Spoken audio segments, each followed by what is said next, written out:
Hi, and thank you for watching Missouri Viewpoints, the program dedicated to the civil and informed discussion of the political, social, and economic issues that affect us all. I'm Mike Ferguson, and once again, we are at the Intrigue Park Place Hotel in Kansas City, the site of the 2008 Heartland Libertarian Conference. We are continuing our series of interviews with candidates for President of the United States on the Libertarian Party ticket. This week, my guest is Christine Smith. She is from Colorado, and she is an author and also an award-winning humanitarian. Christine, thank you for being here on the program. It is my pleasure. I'm very happy to be in Kansas City. What made you decide to run for President of the United States, and what made you decide that the Libertarian Party was the right vehicle for that? Well, something needs to be done to restore the republic. Our country is going down economically. We've got a foreign policy of military interventionism, which we've had for decades. Economically, we are in a recession, headed for a recession. It looks like it's going to get far worse. And I decided I wanted to give the American people an alternative, a real, viable alternative. And I ask Americans to vote their conscience, to be voters of integrity, to vote for the candidate that most reflects their values.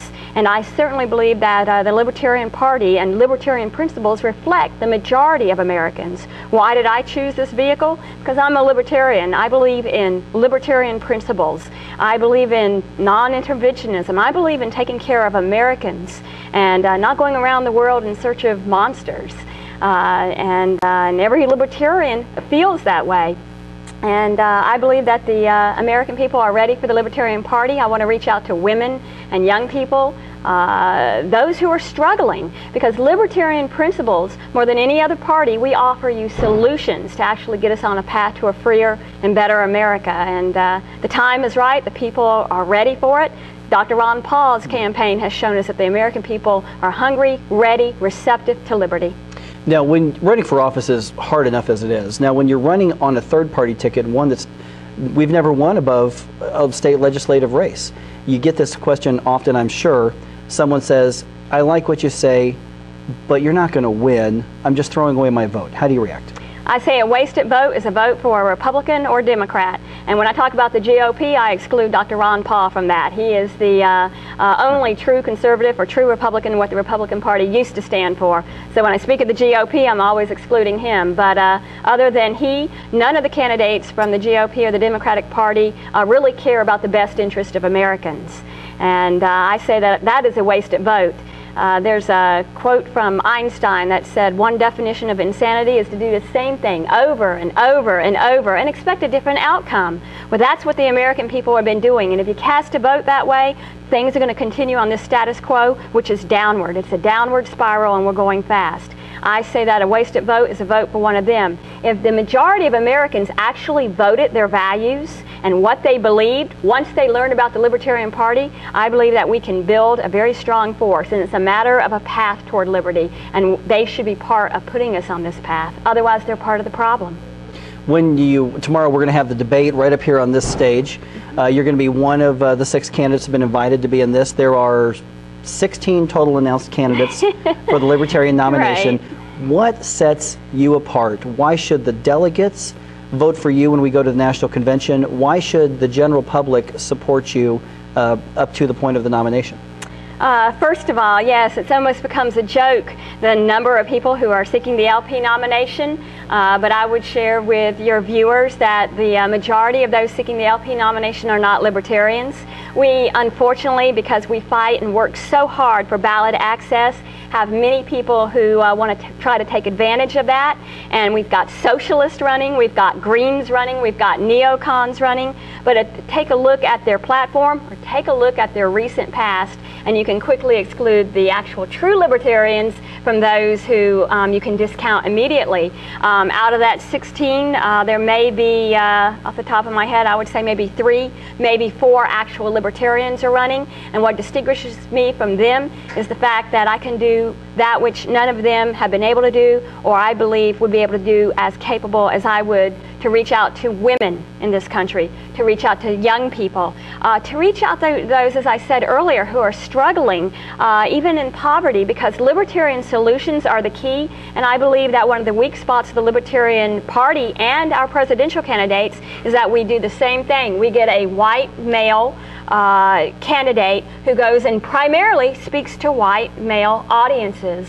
Well, I want to go to the cities. I want to reach out to the minorities, and I'm already doing that. I've reached millions of Americans through the 50,000-watt talk shows I've been doing across this country. I love communicating, and I'm passionate about my politics.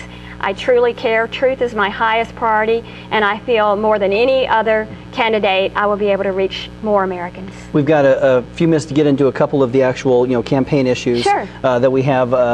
When someone typically hears the Libertarian position on, say, the war in Iraq and Iran and all these other things, one of the first criticisms that is heard quite often is that's a weak foreign policy. That's not defending the United States. How do you present that message regarding, the military presence in the Middle East or the other 140 countries we're in, and still support a strong defense? I mean, how do we communicate that?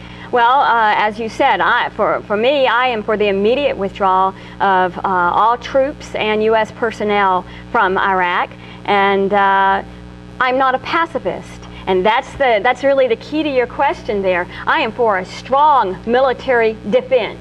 Emphasis on the word defense, because we've been using our military unjustly for offensive purposes. And in terms of security, we are actually less secure because we are going around the world creating millions more of enemies who hate us. That doesn't justify the evil that they may want to do in retribution. That doesn't justify it, but the fact of the matter is, you have a hornet's nest up there, you don't have to go and bang it with a stick and make them come after you. Well, that's what our foreign policy of interventionism is doing worldwide. We have no business being in parts of the world that are not a threat to American soil and waters. Thereby, we would better use our military for defensive purposes and intelligence gathering and security for our country. The economy, obviously, a big worry on most every American's mind. Yeah. Price of gasoline's up, the value of the dollar's down. I'm asking this question with all the candidates. Jobless claims are on the rise again. We could be heading into the first actual quarter of economic decline. Yes. What principles guide you as far as economic policy if you are elected President of the United States? The same principle that guides me on every other issue is the U.S. Constitution. And I believe that if we were to shrink the size, the power, and the cost of the federal government, immediately the economy is going to be much better. We need to get the government out of all of its regulation, its intrusion into parts of our economy, both domestically and foreign, in terms of we don't actually have free trade. I'd like to see free trade internationally as well as in our country. I want to see us free from government involvement. You look at the debasement of the dollar. What is the reason for that? It's the federal government. It's butting into an area it shouldn't be in. It's the Federal Reserve, and personally I'm for the abolishment of the Federal Reserve. It's a short-term, quote, answer. It makes it worse. This crazy, quote, stimulus package, people look at short-term benefit that is actually going to help us go down financially, economically in our country. So the key to it is actually getting the federal government out of it. I would remind your viewers that every single problem we face, whether it's economically, whether it's the drug war, whether it's our health care, poverty, education, all of these problems have only been made worse by the federal government. Why do you think they're going to do anything different now? Okay, we're out of time. Christine, thank you for being on the program. Thank you. Thank you for watching Missouri Viewpoints. If you're watching this on MissouriViewpoints.com, don't forget to go to the past shows, listen to the other candidates. If you're not watching this on Missouri Viewpoints, click on Missouri Viewpoints. We'll see you next week. Thanks.